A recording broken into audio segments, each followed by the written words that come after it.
Mungu wangu, wanapiga, ninaogopa sana, siwezi kukaa hapa tena, lakini kuondoka ni ghali mno, lazima niende kwa mashua au pikipiki hadi mji mwingine, sijui nitafanya nini. Hartlike goeiemôre kykers en luisteraars, baie welkom by hierdie uitsending. Jy het nou so vinnige video gekyk, luisteraars, van wat daar in Sudan aan die gang is. Nou kykers en luisteraars, ek gaan nou terugverwys na baie video's wat ons al gemaak het in die verlede, maar ek sal dit baie vinnig saamvat, ek wil dit kort hou. Ek is nog op toer, ek moet hierdie video so tussen indruk. Vanoggend het ek in Lood so eers 1 uur se kant in die bed gekom en weer vroeg op, is nog lekker vroeg. Maar ja, dit is nou 'n redelike tyd wat ek nou die heel week nog nie 'n video gemaak het of kon maak nie, omdat ons maar redelik teen 'n tempo aangaan, maar hier is dit nou. En ek dink is baie belangrik dat ons hierdie video begin met Sudan en die geweldige geweld wat ons daar sien. En dit is wat ek vir mense probeer sê, is dat hierdie stryd tussen die Oosbloklande en dan die Deep State dan nou veral in die Weste gesetel, wat magte gebruik in elke land om vir hulle te veg. Ek het nou 'n soortgelyke vergadering vinnig gehad met 'n afvaardiging van die Khoisan, as ek dit so kan noem, net om hierdie strategiese inslag, hierdie strategiese toekoms van gebeure duidelik uit te stip, sodat almal en alles dan 'n keuse kan maak, 'n ingeligte keuse van waar en hoe elke onderskeie groepering hulle gaan groepeer. Want dit is belangrik, want daar is altyd baie misleiding en verleiding in hierdie, wil ek sê, misbruik van die groot magte, van die minderhede en die kleiner magte op die grondvlak. Want dis wat ons oral sien gebeur, en dis wat ons nou in Sudan ook sien, wat nou daar met hierdie geweld afspeel. Die groot rede oor Sudan is, hy het bietjie landbou, maar dit gaan oor die hawe, die strook wat Sudan op die Rooi See het.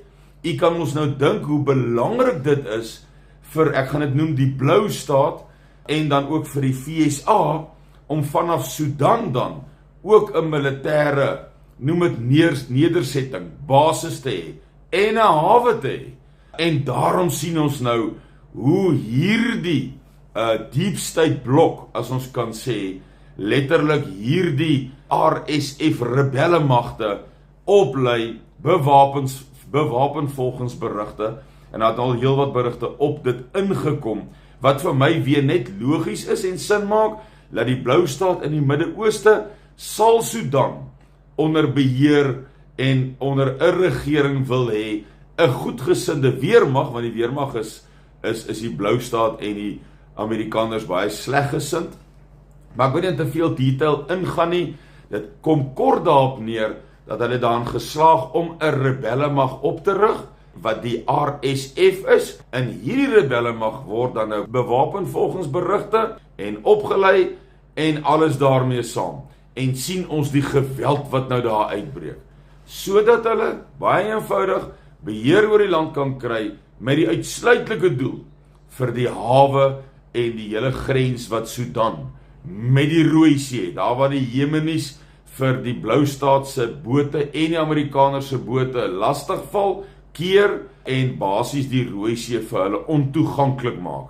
Is dit nou net logies dat net oorkant die Rooi See waar hulle nou in Sudan stelling kan inneem, om dan in natuurlik vars en kort afstand aanvalle vinnig te kan reageer op Jemen.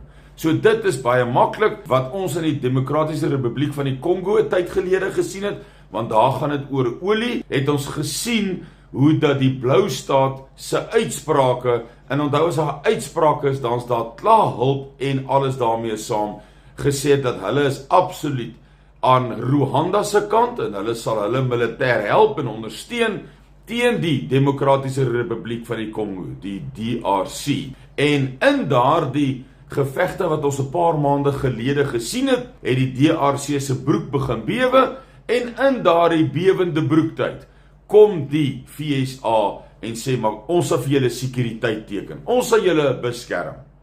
Dis hoe oulik hierdie bondgenote is. Die Blou Staat en die Amerikaners is bondgenote. Die Blou Staat ondersteun die staat wat die DRC moet bang, skrikkerig en onseker maak en onveilig maak en bekommerd is dat hulle, soos hulle in Engels sal sê, overrun sal word. En dan kom die bondgenoot van die Blou Staat, die FSA, en sê vir die DRC, ons sal vir julle sekuriteit instaan. Hulle onderteken 'n ooreenkoms en nou kry hulle sonder oorlog, sonder alles die olie van DRC, die Demokratiese Republiek van die Kongo. So dis hoe hierdie mense te werk gaan. In Nigerië dieselfde, ons sien nou die onrus daar, ons kan vir julle video's van dit ook wys, en daar gaan dit ook oor olie. So ons sien hierdie gevegte, ek noem dit altyd proxy gevegte, dit is maar net die groot rolspelers, die ooste, noem dit nou maar, die deep state in die weste, is in stryd met mekaar oor om die mag oor die wêreld te hê. Wie wil daardie mag hê? En hulle gebruik en misbruik kleiner groeperinge in lande om hulle, noem dit maar, hulle vuil werk te doen. En dis presies wat ek vir u die afgelope tyd probeer sê oor Suid-Afrika. Die Suidsee roete, wil ek sê, is amper belangriker as die Rooi See. Menende, die Rooi See gaan hulle baie moeilik oophou, baie eenvoudig, omdat Rusland nie ver van hom af is nie, Iran is nie ver van hom af nie, Noord-Korea is nie ver van hom af nie, China is nie baie ver van hom af nie, menende, hulle ballistiese missiele, wat nie te lang afstande hoef te gaan nie, is naby genoeg, dit is naby genoeg, om daai Rooi See en Suezkanaal te bom, dat jy dit nie sal glo nie. So vir die Amerikaners om regtig daai Suezkanaal en die Rooi See roete regtig oop te hou, lê nie hier nie. So dan al wat oorbly is die Noordsee.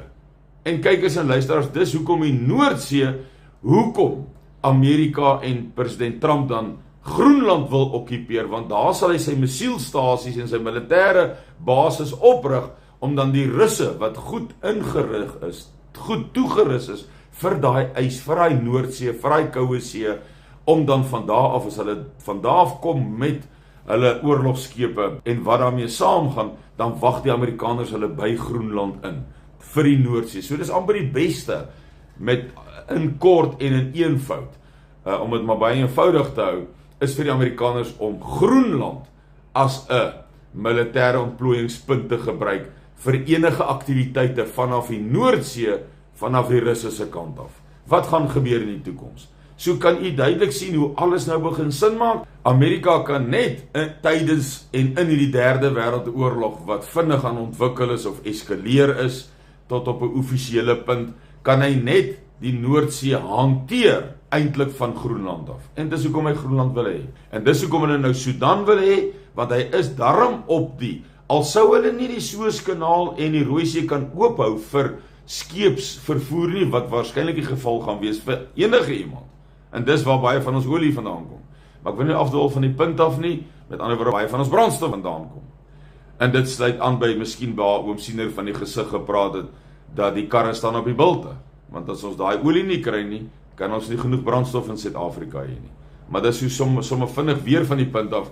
Maar al sou hulle nie die Rooi See kan oophou vanaf Sudan nie, is dit 'n baie goeie land om basis is, 'n redelike uitgestrekte groot land, van waarop hulle dan hulle ballistiese missiele kan oprig. Weereens op net nog 'n plek, gerig teen die hele Oosblok. China, Rusland, Noord-Korea, Iran, Pakistan en al daai bondgenote, wat Esegiel en Esegiel 38 en 39 vir ons by name genoem het, wat saam met Rusland sal veg in hierdie groot oorlog wat nou gaan kom, en reeds gekom het, en net in eskalasie is. So nou kom ons terug Suid-Afrika toe, en nou het ek daardie gesprek gehad met die Khoisan, daar in PE, net die volgende oggend na my vergadering in Port Elizabeth, het ek met 'n afvaardiging van ons Suidlanders, met hulle net, met leierskap daar van PE, net 'n vergadering gehad, om maar net hierdie misbruik van die groot magte, van die magte binnelands in lande, sodat hulle dit net verstaan. En wanneer jy dit verstaan, dan kan jy ingeligte keuses maak. Dan het jy 'n keuse ingelig gemaak. En ja, dit is baie waardeer aan daardie kant, want hulle is maar van die Weskaap en alles daarmee saam. So ja, ek sal op 'n later geleentheid, as dit nodig is, meer daaroor uitbrei, maar het net gegaan om in kennis te stel die strategiese uitkyk op gebeure veral nou in die Kaap en in die Weskaap, veral met die feit dat hulle goedgesindheid ontvang vanaf die bendes van die 26s en die 28s, wat ons goed weet, en daar kan ek ook baie detail gee, maar handige magte vir enige van hierdie moonthede om te gebruik.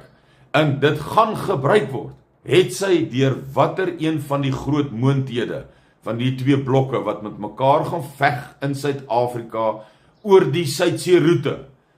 Nie een van die twee kan die Suidsee roete verloor nie. Dis waarom ons AK-47's begin kry in huise, splinternuwe ammunisie, splinternuwe magasyne wat nog in hulle, noem dit maar gewekste bruin papier toegedraai is, waarvan ek die foto's vir u gewys het. En ons het net foto's vir u gewys van wat ons in die Ooskaap 'n tyd teruggekry het, nie te lank terug nie, maar nie foto's geplaas van wat in Lenasia, in die Ring of Fire, wat daar ook op afgekom word, as ook in Natal natuurlik op groot skaal en so meer. So dit is mos nou wat ons nou ook vooraf gegaan sou gewees het in Sudan. U kan ons nou uself voorstel hoe wapens in die geheim in Sudan ingekom het en ewe skielik hierdie ontploffing, hierdie oorlog, hierdie moordaksies wat uitgevoer word op groot skaal. Daardie wapens moes ons nou voortydig ingebring geword het, vermoedelik van Tjad af, maar kom ons los nou maar die vermoedens uit en die opleiding weet ek word daar gedoen. So baie duidelik moes dit nou vooraf gegaan gewees het, met dieselfde aksies as wat ons nou met die foto's van hierdie masjiengewere en magasyne en ammunisie wat ons nou begin sien op straatvlak, in gewone huise. Dit is wat vooraf gaan die toestand wat jy nou in Sudan sien, die toestand wat jy in Nigerië sien, die toestand wat jy met Rwanda en DRC gesien, alles in die afsienbare verlede, die onlangse verlede. En een ding kan ek vir u waarborg, die stryd hier tussen hierdie moonthede oor die suidpunt van Afrika gaan 'n geweldige oorlog wees. Dis seker hoekom oom Siener gepraat het van 'n kloof wat vol bloed loop in die Kaap. Hy het 'n kloof sien vol bloed loop in die Kaap. Op sekere plekke het hy 'n emmer bloed sien omval, met ander woorde baie bloedvergieting. In 'n ander gesig het hy gesê die hele land is bloed, maar daar's 'n sekere area wat net enkelde bloedspatsels het. So al hierdie gesigte raak nou vir my logies. Dit hoef nie meer 'n profesie te wees nie. Dit raak logika. Wel vir logika, wanneer jy masjiengewere op hierdie skaal, so nuut ammunisie in gewone huise begin kry, in die Ooskaap, in Natal veral, in die Kaap, gaan ek nie baie oor sê nie, ek het maar net oom Siener se visioen gegee, en dan nog van sy visioene wat gesê het, daar's lande wat wapens in die geheim in Suid-Afrika invoer, om onder andere teen die boervolk te gebruik. In die geheim. Nou as jy nou daai wapens wat nou so op foto's begin verskyn, hoe het hulle hier gekom? In die geheim. Hoekom? Het gaan teen iemand gebruik word. So hier gaan geweldige magte, verskillende magte, die rooi hemde magte, die gekamoufleerdes daar van Natal se kant af veral, in die Ooskaap, ook sterk gesentreer, in die Witwatersrand. Al hierdie magte gaan bewapen word, begin bewapen word, is dalk al tot 'n redelike fase bewapen.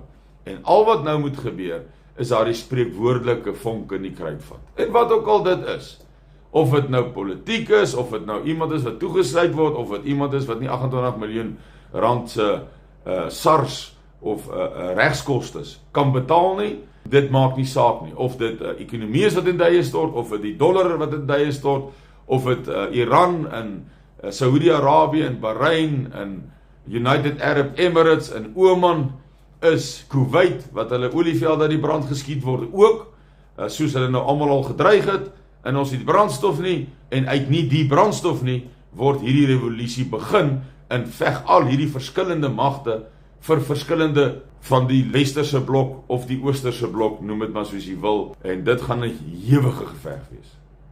Want die mag, van hierdie twee groot magte, wat Suid-Afrika kry, het 'n baie groot voordeel.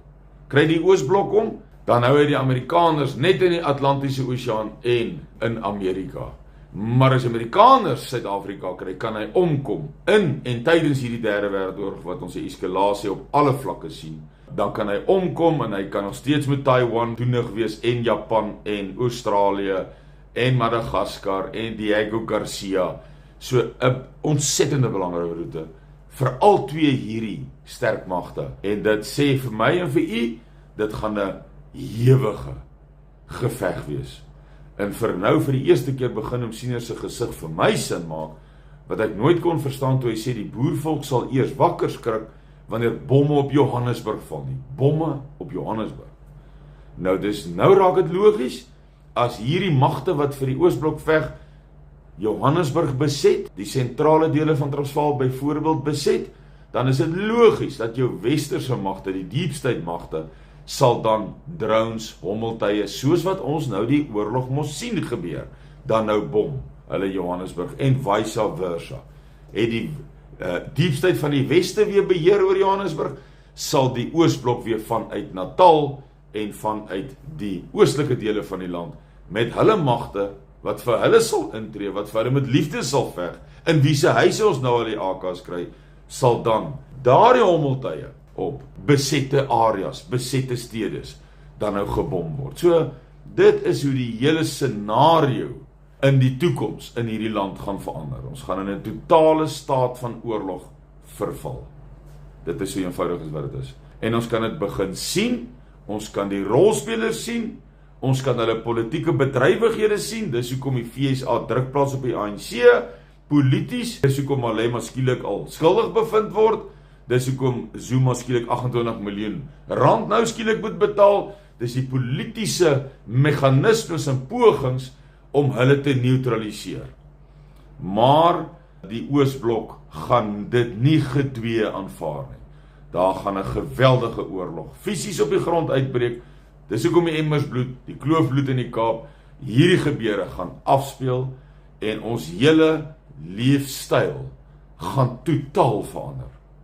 Vir nie net 1 en 2 jaar nie, maar vir 'n redelike tyd wat kom. U moet 'n pragtige week hê, tot ons weer praat. Ons is nog lekker hier op die toer, dwars oor die land. Ons begin nou teen die einde se kant toe staan.